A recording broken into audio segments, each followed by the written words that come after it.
Hello, welcome to my channel. I'm Kim Magical. You can call me Kim. And I hope that if you're new to my channel, that you will hit the like button and subscribe and join us here. Okay, I want to start this one out with them talking, bringing in and talking to them at the police station.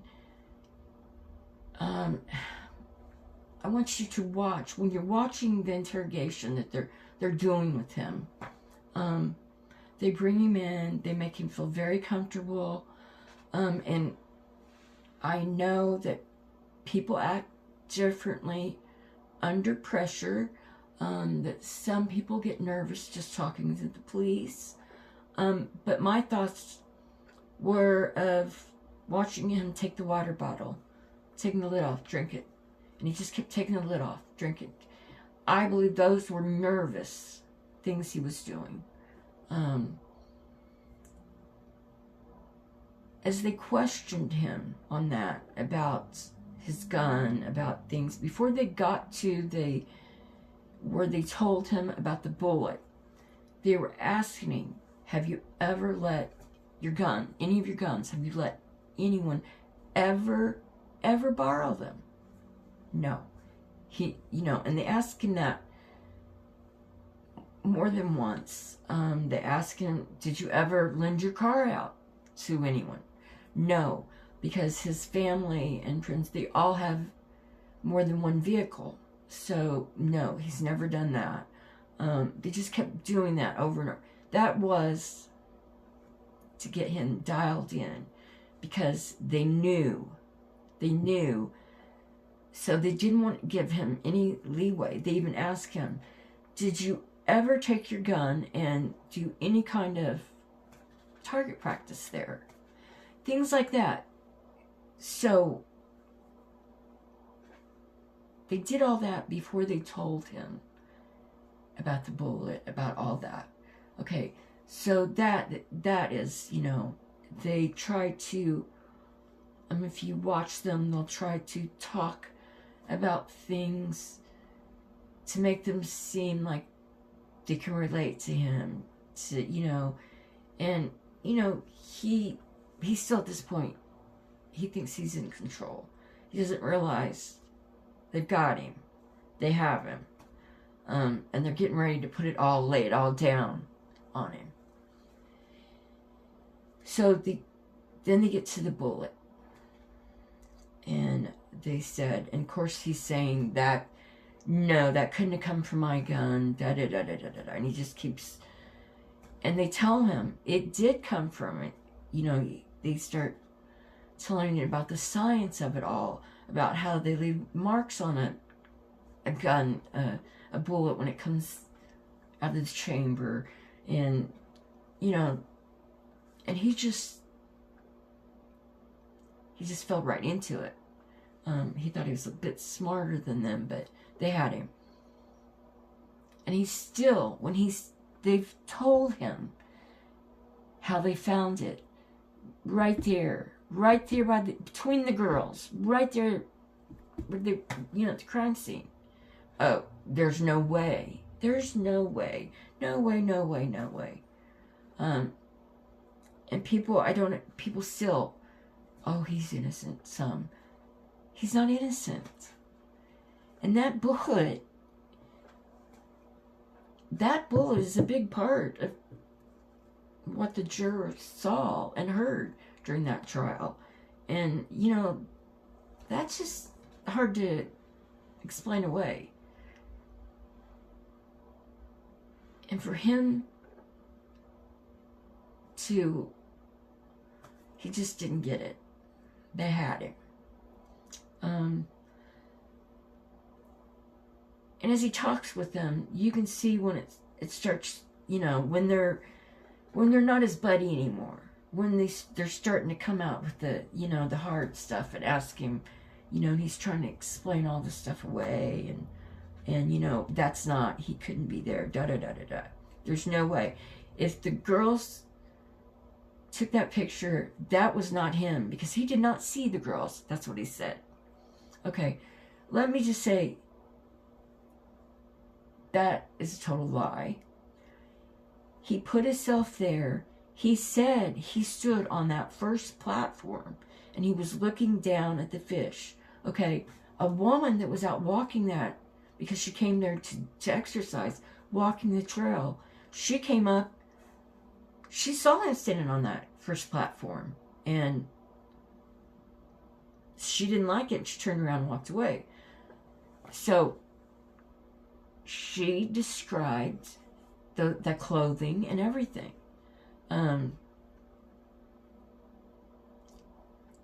So that, I thought that was a very enlightening moment there, because now what he did after that, he even said he went, and I've seen that bench that overlooks, that you can sit there and look down over the water and you're way up high, and he said he was sitting there after he stood on that bridge. I believe, yes, that's exactly right. And then the girls came. And he saw the girls walk down, and he saw them get on the tracks. And he saw them take the tracks, walk them. And I think that's when he said, this is it. I'll trap him. There's no way out. I got him if I can walk up on him like that. And that's what they did. And Libby got the picture of him. Well, not the picture, the video. And that's where we got the voice. And my opinion, that is the same voice. I've listened to it so many times. And another thing that I thought was interesting, that because I've done a lot of research on him, and this is one thing that I never learned of.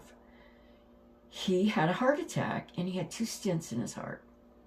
Well, I think that happened after the girls were murdered, because if he'd had a heart attack and had the 2 stents in when the murders had happened, don't you think the defense would have used that? There's no way he could have committed these crimes because he'd had a heart attack, had 2 stents, da-da-da-da. But they never mentioned it. That, I think that happened after the fact. I don't think he was an easy person to live with. I think he had anger problems too, and I think his family knew this. They knew his personality. They knew how he went to this dark kind of moodiness. And then there was the fact that he called his wife and confessed and said he did it. He killed them. And she's like, no, you didn't. You're just in a bad place. And yes, that could happen, but with everything we know, and when I get psychically, that, no. He absolutely did it. I think the longer that his family is separated from him, and the longer they have time to go over in their minds of all these times and these different things, it's going to put doubt, and they're going to start. I thought it was very uncomfortable listening to him talk to them when he was in that brooding mood. At times he would cry, but then there were other times that he was just in a very broody mood, like he was seeing a counselor. He stated he was seeing her, told his mother he was seeing the counselor every day. So he was talking to someone, you know, and he was telling his family, no, that he did it, that, you know, you need to listen to me. You know, I'm telling you I did it. Will you still love me knowing I did it? You know, he cared a lot what people thought of him. Which is, you know, I guess some people do. But I think with him, it was just different. I think he had to constantly be reassured by his family, even before this all came about. And before they even knew it. I know he has said his wife wanted to go help with the search of the girls when they went missing, but he wouldn't let her. I think he wanted to keep her away from that. He said he went to the bridge, I believe, that day, but he didn't tell her that he was on the bridge and he was standing on the platform. And because she even said in one of the videos, when she was in the room with him by herself, she said, "You never told me you were on the bridge." And, you know, he's trying to... He left certain things out. Yes, you know, a mother's gonna love their child, you know, but as far as believing he did this, I have no doubt. And I really think, I don't know if they will, because I haven't read on this, but will they ever connect him to other crimes? I don't know. I think they're out there. Just like I, thought there were things of Keegan Kline that we're not going to ever know, on child porn and all that stuff. So, and like I said, there was more than one person, but I was getting that overlapping, and it wasn't, like I said, I probably said this already, but until it dawned on me in the dream, that's the connection, was Keegan was going to be there that day and meet him, but they never called him back. So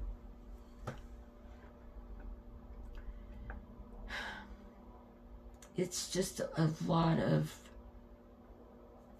the dark things, and I've seen the dark things. I've seen his actions when alone, and he thought no one was watching him.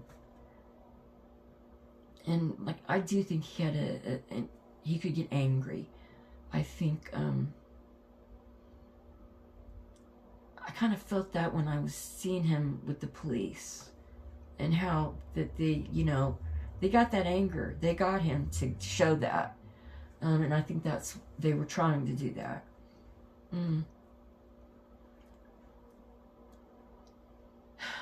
God, I'm asking Spirit if there's any more they want to add to this.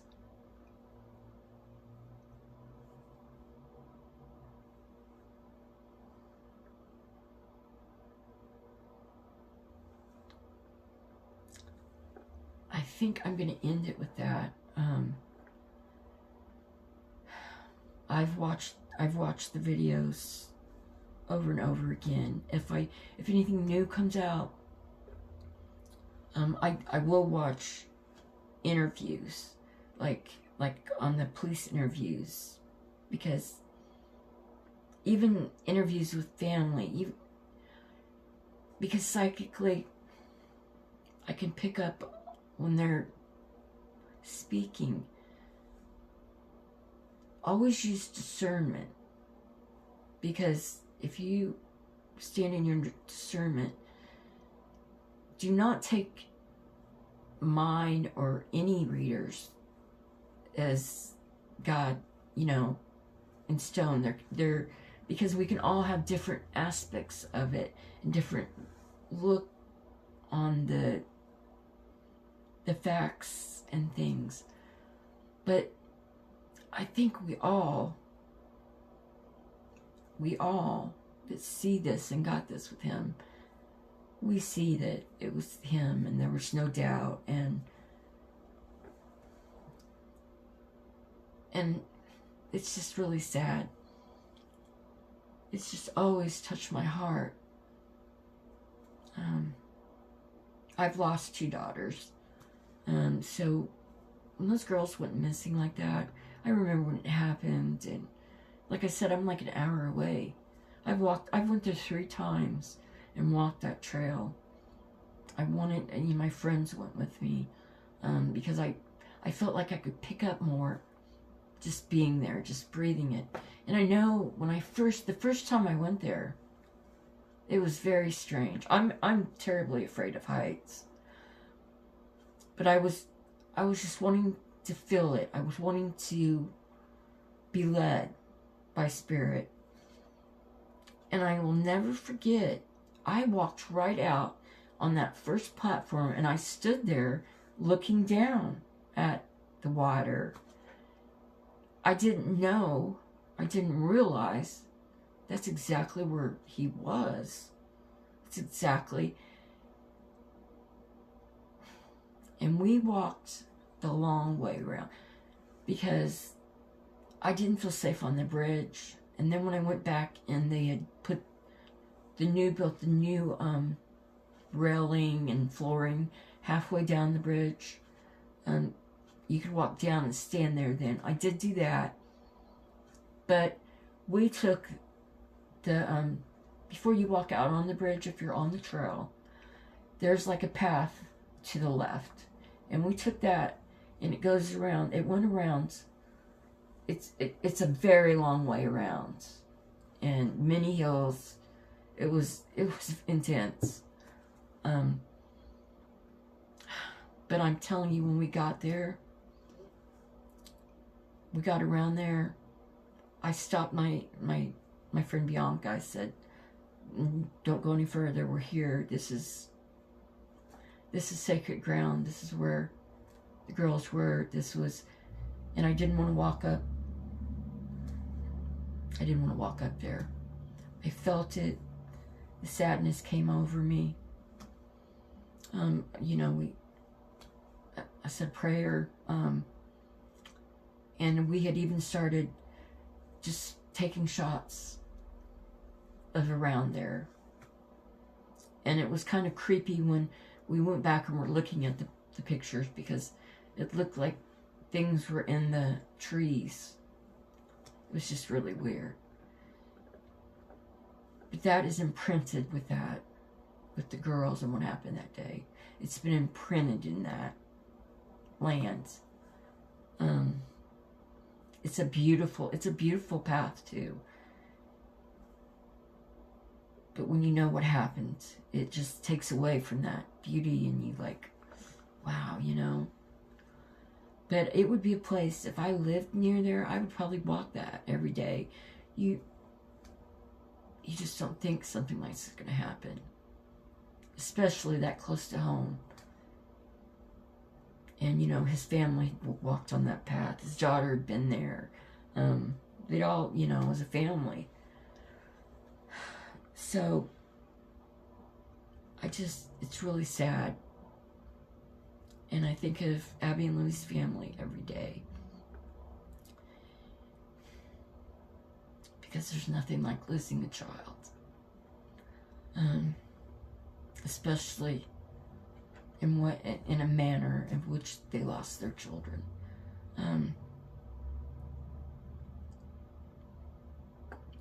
My girls were taken differently. And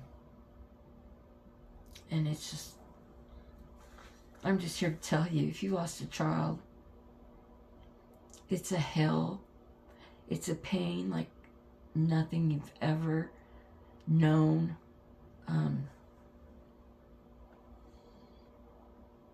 And I can tell you, even as strong as I am with faith, and it took me to my knees when I lost my first daughter. And then when I lost my second daughter on the same exact day, just years apart, it almost destroyed me. And I had to work through that. And then when I got through that, then I found my strength. And that is one of the reasons I do these cases of the children and the missing. It's, I don't do it for anything but them and bringing attention to their cases and finding justice for them. I don't do it for views. I don't do it to get subs. You know, I could put many things out there, but I choose not to put deep details of horrific things. It's bad enough that I see them. You don't all need to see them. We just want to get the word out there, and that's just that on that.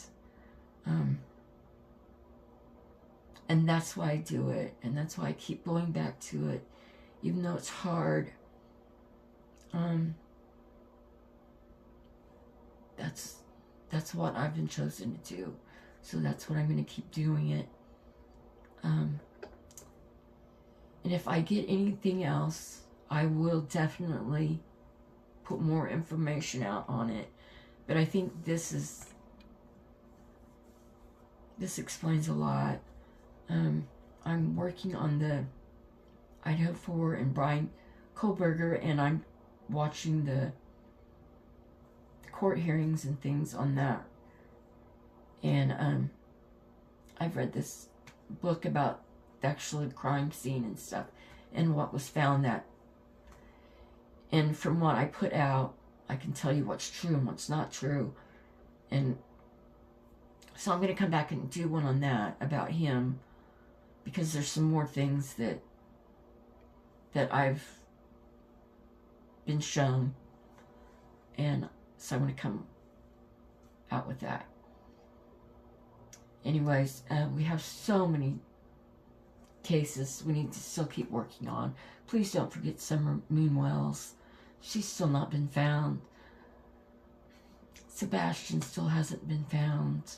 There's so many cases out there that we're trying to find these children, to bring them home, to get justice.